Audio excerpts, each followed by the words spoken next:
A enfermeira foi acusada de roubo no plantão, até o menino em coma abrir os olhos e provar a verdade. A cidade parecia suspensa no tempo naquela madrugada de quinta-feira. As luzes dos postes lançavam sombras longas sobre as calçadas vazias, e o ar úmido carregava o cheiro de asfalto molhado, como se a noite tivesse lavado a pressa do dia.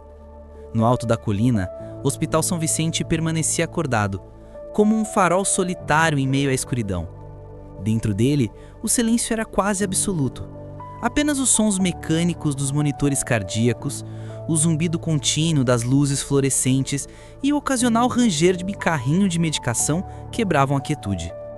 Era o tipo de silêncio que não assustava, mas que exigia respeito. O silêncio de um lugar onde a vida e a morte dividiam um mesmo teto. Clara Nogueira caminhava pelos corredores da ala pediátrica com passos firmes, mas leves. Aos 38 anos, era uma das enfermeiras mais experientes do hospital. Tinha olhos castanhos que pareciam ver além da dor, mãos firmes e delicadas e uma voz que sabia quando sussurrar e quando se calar. Trabalhava no turno da noite havia mais de 10 anos, por escolha. Dizia que gostava da calma das madrugadas, mas a verdade era mais profunda. Ali, no silêncio, ela sentia que podia cuidar melhor. Naquela noite, Clara já havia atendido 3 emergências, trocado 2 curativos delicados e acalmado uma mãe em desespero. Mas, como sempre, guardava um momento especial para o quarto 412. Ali estava Lucas, um menino de 9 anos, internado havia 2 semanas após um acidente de carro que tirara a vida do pai. O menino sobrevivera, mas mergulhara num coma profundo. Os médicos diziam que o quadro era estável, mas incerto. A mãe, Dona Teresa, permanecia ao lado do filho dia e noite, dormindo numa poltrona desconfortável, com os olhos sempre vermelhos e a alma em suspenso. Clara entrou no quarto em silêncio. A luz estava baixa e o ar tinha o cheiro adocicado dos medicamentos. Lucas estava imóvel, com o rosto pálido e os cílios longos descansando sobre as bochechas. Clara se aproximou com delicadeza, verificou os sinais vitais, anotou os dados na prancheta e ajeitou o lençol com um gesto quase maternal. "Boa noite, campeão", sussurrou, inclinando-se levemente. "A gente tá aqui, viu? Esperando você voltar." Dona Teresa abriu os olhos, despertando do sono leve que o cansaço permitia. "Você sempre fala com ele como se ele pudesse ouvir", disse com um sorriso triste. "E se ele puder?", respondeu Clara, sentando-se na beirada da cama. Teresa sentiu, emocionada. Já não sabia mais em que acreditar, mas as palavras de Clara tinham o poder de aquietar a dor. "Você acha que ele vai voltar?" Ela olhou para o menino, depois para a mãe. "Eu não sei, mas acho que ele ainda tem coisas para viver, e isso, às vezes, é mais forte que qualquer diagnóstico." Ficaram em silêncio por alguns instantes. Depois Clara se despediu com um leve toque na mão de Lucas e saiu do quarto. No corredor cruzou com a técnica de enfermagem Fabiana, que vinha empurrando um carrinho com seringas e frascos de soro. "Tudo certo no 412?", perguntou Fabiana. "Tudo tranquilo. Ele continua estável. A mãe tá exausta, mas firme." "Ela é forte. Eu não sei se aguentaria tanto tempo assim." "A gente aguenta quando não tem escolha", respondeu Clara com meio sorriso. Seguiu para a sala de medicação, onde conferiu os estoques e preparou as doses do próximo turno. O relógio marcava 2h55. Ainda faltavam mais de 4 horas para o fim do plantão. Às 3h17, o sistema de segurança do hospital registrou uma movimentação incomum na sala de equipamentos da ala pediátrica. O acesso foi feito com o crachá de Clara. Poucos minutos depois, um dos tablets utilizados para acessar prontuários eletrônicos desapareceu. Na manhã seguinte, a ausência do equipamento foi notada por um residente que tentava consultar exames. A administração foi acionada, a equipe de segurança revisou as imagens das câmeras. Apenas 3 pessoas haviam circulado pela ala naquele horário: o médico residente, Fabiana e Clara. Mas foi o crachá de Clara que registrou a entrada na sala de equipamentos. Quando ela chegou para o novo plantão, foi chamada à sala da direção. O coordenador da enfermagem, o diretor clínico e uma representante do setor jurídico estavam presentes. O clima era tenso. e Clara sentiu o peso do olhar de cada um antes mesmo de ouvir qualquer palavra. Clara, precisamos conversar sobre um incidente ocorrido na madrugada passada. Começou o diretor, com um tom neutro, quase ensaiado. Ela franziu a testa, confusa. Claro, o que aconteceu? Um dos tablets da ala pediátrica desapareceu, e o sistema registrou seu crachá na sala de equipamentos minutos antes do sumiço. Isso não faz sentido. Eu não estive lá. Estava no quarto do Lucas, como faço todas as noites. A mãe dele pode confirmar. A senhora Teresa relatou que estava dormindo e não viu nada. E, infelizmente, não há câmeras dentro dos quartos. Mas alguém pode ter usado meu crachá. Eu nunca o deixo fora do jaleco, mas... Clara, precisamos ser objetivos. Até que a situação seja esclarecida, você será afastada do plantão. Ela sentiu o chão sumir sob os pés. Não criou, não gritou, apenas assentiu, com os olhos marejados, e saiu da sala com passos lentos. No vestiário, trocou o jaleco com mãos trêmulas. Olhou para o crachá, ainda preso ao bolso. Como alguém poderia ter usado? Será que eu havia deixado em algum lugar sem perceber? Será que alguém pegou de propósito? Saiu do hospital com o coração em pedaços. O sol da manhã parecia zombar da sua dor. As pessoas passavam apressadas pelas calçadas, alheias ao que se passava dentro dela. E no fundo do peito, uma única certeza. Lucas sabia. Mesmo em coma, ele sabia. O apartamento de Clara ficava no terceiro andar de um prédio antigo, com paredes descascadas e janelas que rangiam ao abrir. Era um lugar simples, mas cheio de vida. Plantas na varanda, livros empilhados no canto da sala, fotos de crianças sorrindo presas na geladeira com ímãs coloridos.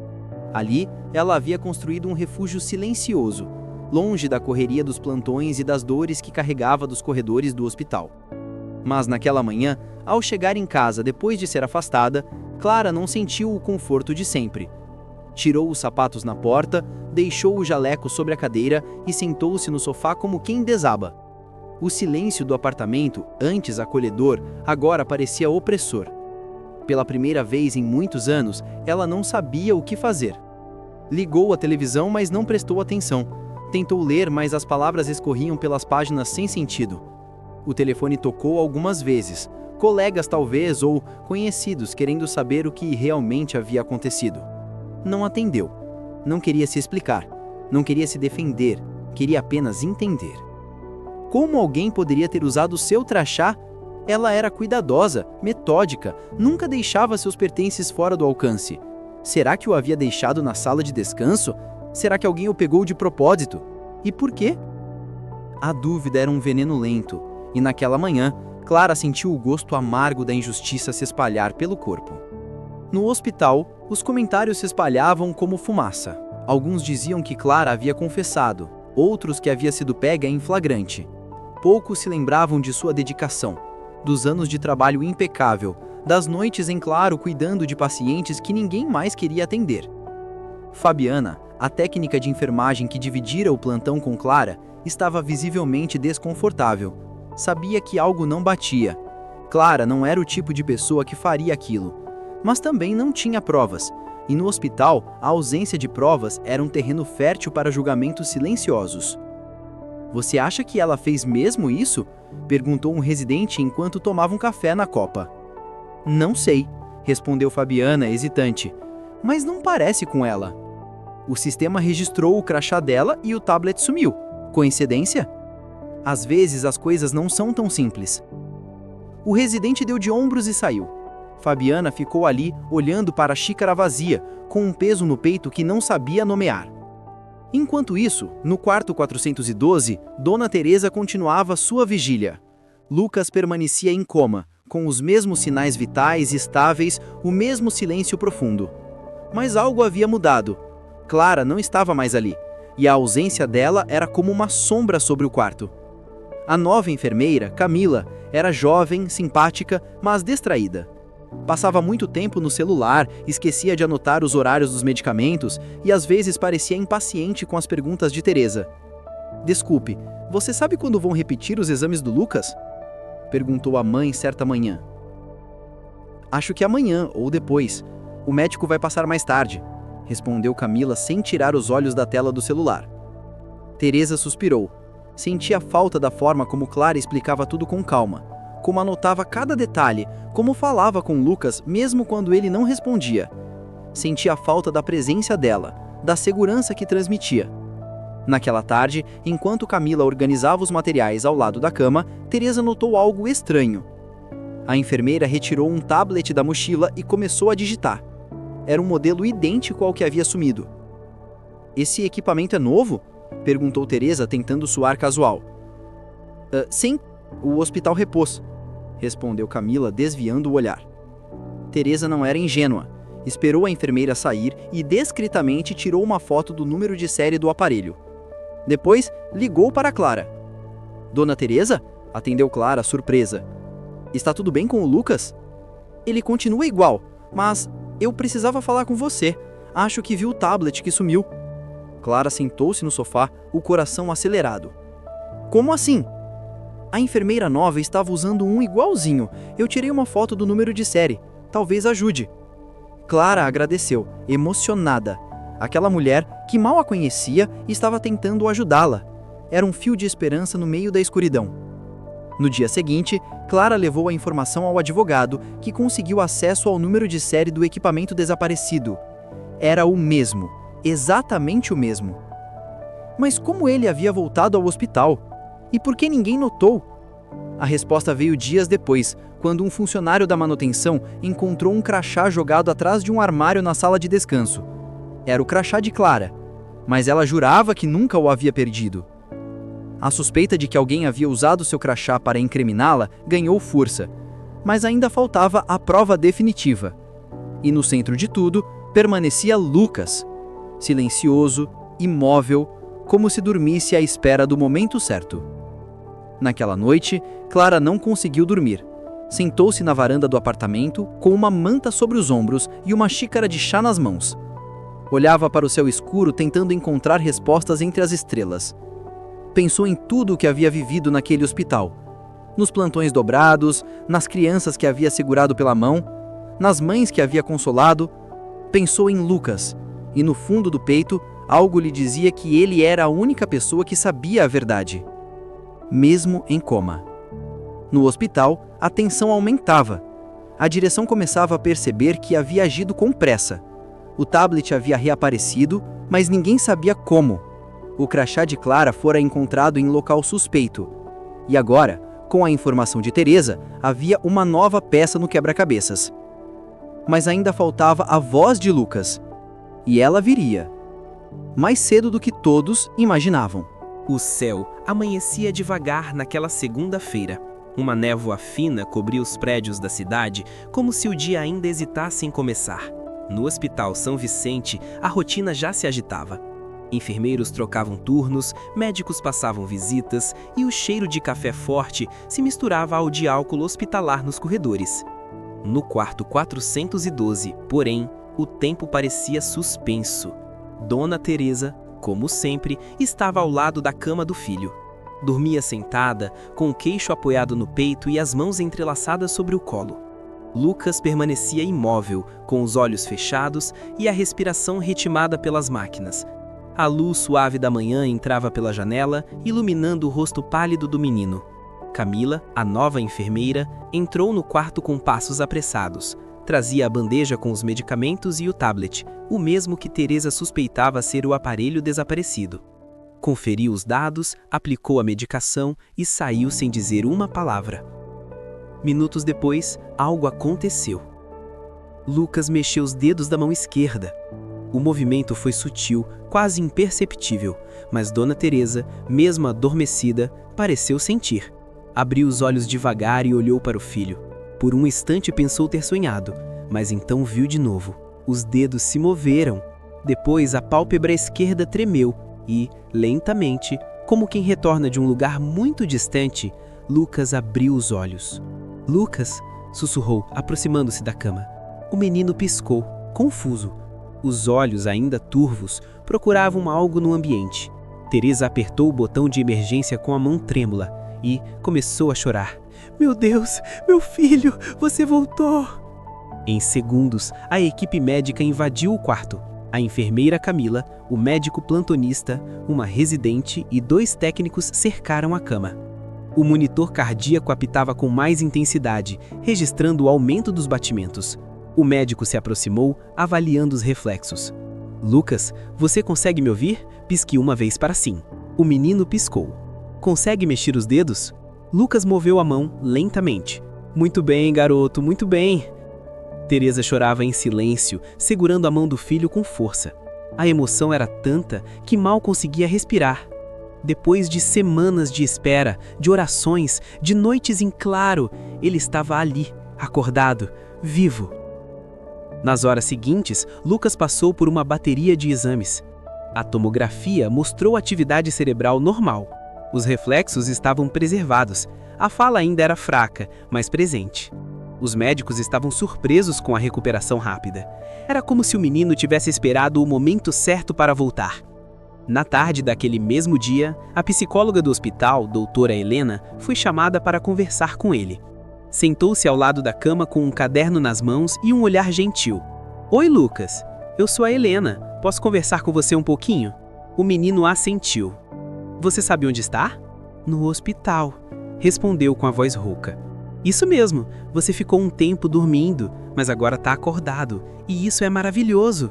Lucas olhou para a mãe que sorria com os olhos marejados. Você se lembra do que aconteceu? Teve um acidente com o carro do meu pai. E depois? Lucas hesitou. Franziu a testa como quem tenta organizar as lembranças. Eu acordei aqui, mas não conseguia mexer nada, só via. Helena se inclinou levemente. Você conseguia ver o que acontecia no quarto? Sim, eu vi a moça que cuidava de mim, a que falava comigo todo dia. A Clara? Lucas assentiu. Ela era boa, eu gostava dela. E depois? O menino ficou em silêncio por alguns segundos, depois falou devagar. Um dia, entrou outra moça. Era de noite. Ela pegou um negócio, um tablet, colocou na mochila, usou um crachá que não era dela. Helena sentiu o coração acelerar. Você viu isso acontecer? Vi. Eu estava acordado, mas preso. Não conseguia avisar ninguém. Você reconheceria essa moça? Lucas assentiu. Ela ainda tá aqui? Tá, mas não se preocupe. Vamos cuidar disso. Helena saiu do quarto com o coração apertado. Sabia que aquele depoimento mudava tudo. No fim da tarde, a direção do hospital foi informada. O diretor clínico, o coordenador da enfermagem e a assistente jurídica se reuniram às pressas. Helena relatou o que Lucas havia dito, com detalhes. O menino estava lúcido, coerente e sua memória era clara. Ele disse que viu a enfermeira pegar o tablet e usar um crachá que não era dela, e que a enfermeira que falava com ele todos os dias era outra, a Clara. Isso é grave, disse o diretor, esfregando as têmporas. Muito grave. Mais grave ainda termos afastado uma profissional inocente, completou Helena. No dia seguinte, Lucas foi convidado a ver algumas fotos. Estavam dispostas sobre uma mesa. Imagens das enfermeiras que haviam trabalhado no plantão da noite do desaparecimento do tablet. Quando chegou a foto de Camila, ele apontou com firmeza. Foi ela! A direção não teve mais dúvidas. A polícia foi acionada. Camila foi chamada para prestar depoimento. Negou tudo. Disse que o tablet havia sido reposto pela administração. Mas, diante do número de série coincidente, do testemunho de Lucas e das mensagens encontradas no seu celular, onde trocava informações com um conhecido sobre a venda do equipamento, sua versão desmoronou. Ela havia usado o crachá de Clara, que encontrara esquecido na sala de descanso dias antes. Sabia que o sistema registrava apenas o código do crachá, não a imagem da pessoa. Aproveitou a confiança geral e agiu durante a madrugada, quando poucos estavam atentos. Depois, escondeu o tablet por alguns dias e o reintroduziu no hospital, alegando que era um novo aparelho. Mas não contava com a memória silenciosa de um menino em coma. Clara foi chamada de volta ao hospital. A diretoria pediu desculpas formais. O diretor, visivelmente constrangido, tentou justificar. Agimos com base nas evidências que tínhamos, mas reconhecemos que erramos, profundamente. Clara ouviu tudo em silêncio. Não havia raiva nos olhos dela, apenas um cansaço profundo. Depois de tantos dias de humilhação, a verdade finalmente vinha à tona. Mas o que mais importava para ela era outra coisa. Ela pediu para ver Lucas. O reencontro aconteceu numa manhã clara, com o sol entrando pelas janelas do quarto 412. Clara entrou com passos lentos, como quem teme quebrar o encanto. Lucas estava acordado, sentado com apoio de travesseiros, ainda frágil, mas sorrindo. "Oi, campeão!" disse ela com a voz embargada. "Oi, tia Clara." Ela se aproximou, ajoelhou-se ao lado da cama e segurou a mão dele. "Obrigada, você me salvou. Eu só contei o que vi." E isso foi tudo. Dona Teresa, emocionada, observava em silêncio. Sabia que aquele momento era só dos dois. Nos dias seguintes, Clara foi reintegrada ao hospital e muitos colegas vieram pedir desculpas. Outros apenas a abraçaram em silêncio. A confiança, uma vez abalada, não se reconstrói de um dia para o outro, mas Clara não guardava rancor. Sabia que o medo faz as pessoas julgarem antes de entender. A enfermeira culpada foi demitida e processada. O hospital reforçou seus protocolos de segurança. E Lucas, aos poucos, recuperava os movimentos, a fala, a alegria. Clara voltou a cuidar dele como antes, mas agora havia um laço entre eles que ia além do cuidado profissional. Era uma gratidão mútua, silenciosa, profunda. Naquela noite, Clara voltou para casa com o coração leve. Sentou-se na varanda, como fazia nos dias difíceis, mas dessa vez não havia peso. Olhou para o céu estrelado e sorriu. A verdade havia despertado. E com ela, a esperança. A notícia da recuperação de Lucas e da revelação que ele fizera se espalhou pelo Hospital São Vicente como um raio silencioso. Não houve alarde, nem comunicados oficiais. Mas os corredores, antes cheios de cochichos sobre a enfermeira suspeita, agora murmuravam outra história, a de uma injustiça que quase destruiu uma vida. Clara voltou ao hospital numa manhã de céu limpo, vestindo o mesmo jaleco branco que usava há anos, mas com um peso novo nos ombros. O crachá, agora devolvido, parecia mais pesado do que nunca. Era como se ele carregasse não apenas sua identificação, mas também as marcas de tudo o que havia suportado. Ao entrar na ala pediátrica, sentiu os olhares. Alguns desviavam, outros a encaravam com culpa.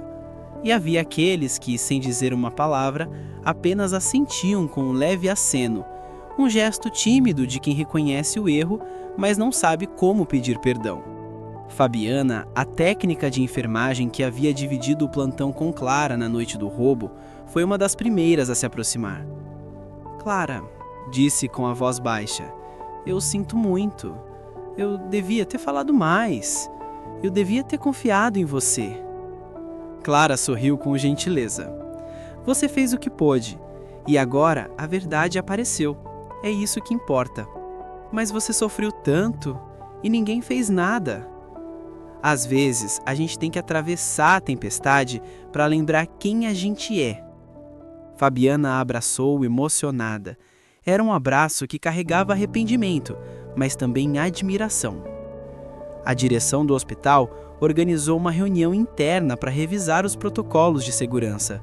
O caso de Clara havia exposto falhas graves, uso indevido de crachás, ausência de câmeras em áreas sensíveis, a pressa em tomar decisões baseadas em dados incompletos.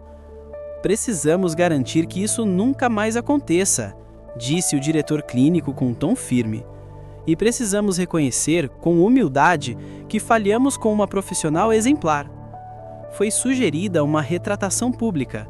Clara recusou. "Eu não quero holofotes. Só quero voltar a cuidar dos meus pacientes."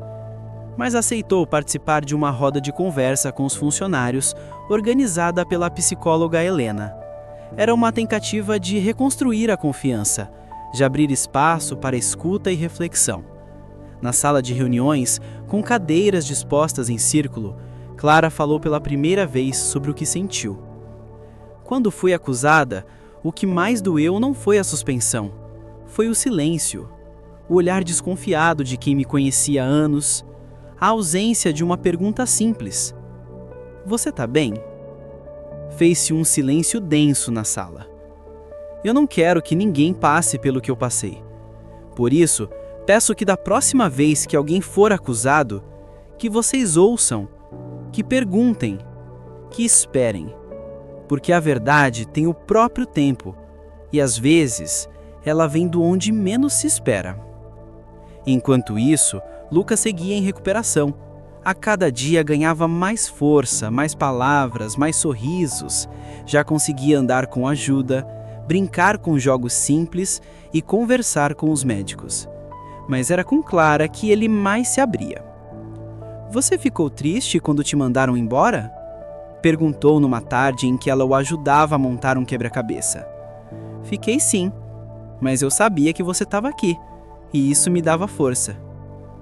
Eu queria ter falado antes, mas meu corpo não deixava. Você falou na hora certa, campeão, e salvou minha vida." Lucas sorriu, orgulhoso. "Agora eu sou tipo um herói? Um herói de verdade, daqueles que salvam com a verdade." Dona Teresa, que observava a cena em silêncio, enxugou uma lágrima. Sabia que havia algo entre Clara e seu filho que ia além do cuidado profissional. Era um laço de alma, forjado na dor e na esperança. Camila, a enfermeira que havia cometido o roubo, foi formalmente demitida e indiciada por furto e falsidade ideológica. Durante o depoimento à polícia, alegou dificuldades financeiras e pressão emocional. Disse que não achava que fosse dar em nada, só queria sair do buraco. Mas o buraco que cavou engoliu mais do que ela imaginava. O hospital decidiu não divulgar o caso à imprensa, por respeito à imagem da instituição e à privacidade dos envolvidos.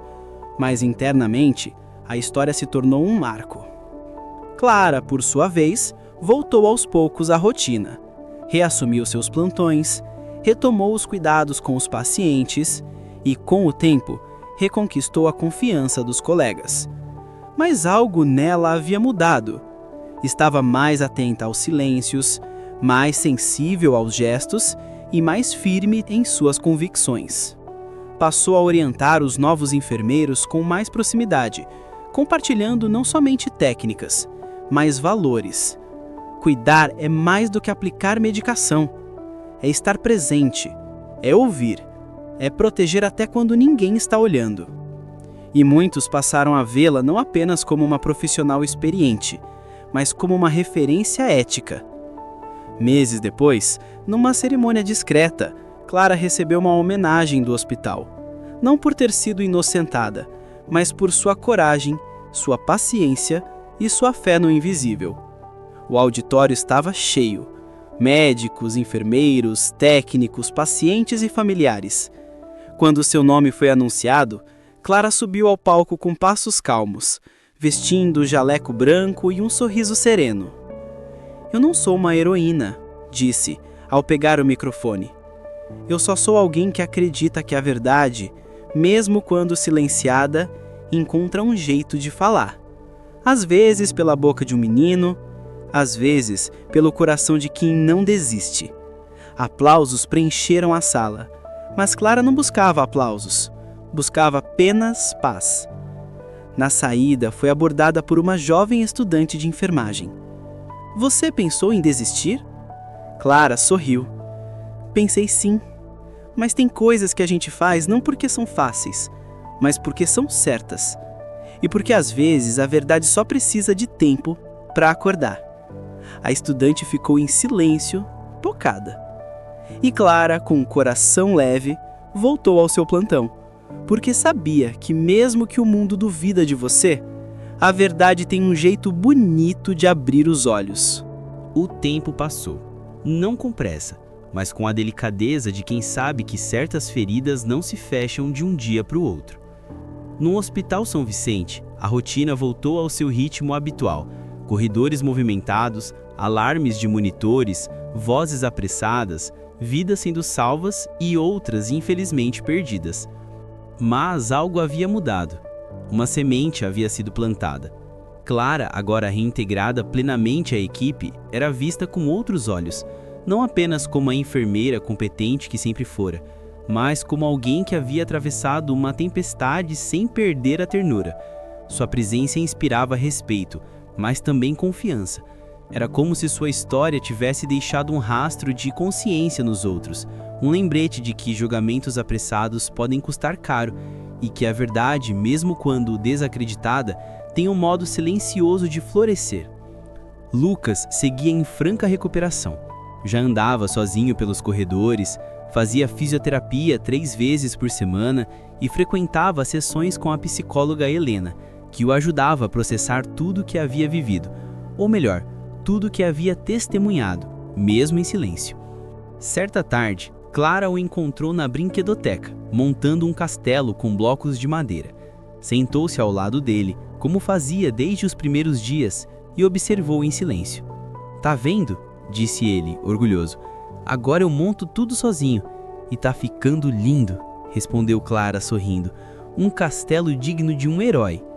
"Você ainda acha que eu sou um herói?" "Mais do que nunca." Lucas ficou pensativo por um instante. "Mas eu só falei o que vi. E isso foi tudo. Às vezes a verdade precisa de alguém que a diga, mesmo que seja um menino de 9 anos. Ele sorriu, satisfeito. Depois apontou para uma peça do castelo. "Essa aqui é a torre mais alta. É onde mora a enfermeira boa." Clara riu emocionada. "Espero que ela tenha uma boa vista lá de cima." "Tem. Ela vê tudo e cuida de todo mundo." Dona Teresa, por sua vez, havia se tornado uma presença querida no hospital. Mesmo depois da alta de Lucas, fazia questão de visitar a ala pediátrica toda semana. Levava bolos, ajudava outras mães, conversava com os pacientes, dizia que era sua forma de agradecer. "Eu não posso pagar o que vocês fizeram pelo meu filho, mas posso retribuir com carinho." Ela e Clara criaram um vínculo que ultrapassava os limites do hospital. Tornaram-se amigas, confidentes. Às vezes saíam para tomar café, conversar sobre a vida, rir das pequenas coisas. Era como se a dor compartilhada tivesse se transformado em afeto. No hospital, os protocolos de segurança foram revistos. Agora, os crachás tinham identificação biométrica. As salas de equipamentos passaram a ter câmeras internas. E, mais importante, os processos de apuração de incidentes passaram a incluir escuta ativa e acompanhamento psicológico. Helena, a psicóloga, liderou um projeto chamado Vozes Invisíveis, que promovia rodas de conversa entre funcionários para que pudessem compartilhar experiências, angústias e aprendizados. Clara participou da primeira edição, e sua fala se tornou referência. "O que me salvou não foi a tecnologia, nem o sistema, foi a coragem de um menino e a escuta de uma mãe. Às vezes, a verdade está ali, mas ninguém pergunta, ninguém ouve, e é aí que a injustiça cresce." Certa manhã, Clara recebeu uma carta. O envelope era simples, sem remetente. Dentro havia um bilhete escrito à mão. "Clara, eu errei, e não sei se algum dia vou conseguir me perdoar. Quando peguei seu crachá, eu não pensei nas consequências, só pensei no desespero que eu estava vivendo. Mas você não merecia isso. Espero que um dia você possa me perdoar." Clara leu a carta com calma. Não sentiu raiva, sentiu tristeza.